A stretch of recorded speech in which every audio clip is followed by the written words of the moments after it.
Madam, আপনি এর থেকে আর ভেতরে আসবেন না, এখানেই অপেক্ষা করুন। হ্যাঁ হ্যাঁ, 2 দিন আগে। প্রজাপতি, তুই সত্যি সত্যি অনাথ আশ্রম ছেড়ে চলে যাচ্ছিস?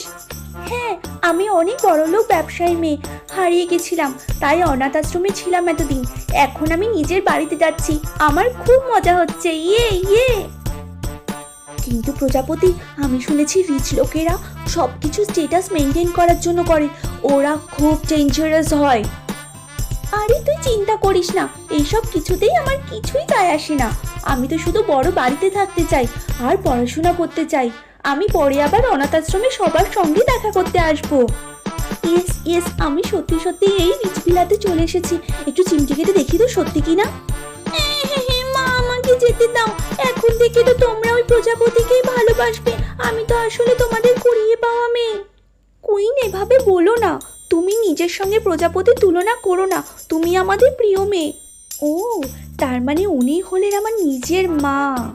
হ্যাঁ সিস, আর ও যদি ভালোভাবে সবার সঙ্গে মিলে চলে তবেই প্রজাপতিকে আমরা এখানে থাকতে দেব, না হলে আবার অনাথ আশ্রমে ফেরত পাঠাবো। ও, তার মানে এ আমার নিজের দাদা। যাই হোক, আমার এত নাটক দেখার সময় নেই। হ্যালো এভরিওয়ান, আমি এখানে। আরে বেটা, তুমি চলে এসেছো? আমার রুমটা দেখিয়ে দাও, আমি কোথায় থাকবো। হো, নেক্সট পার্টির জন্য এক্ষুনি কমেন্টসে লেখো।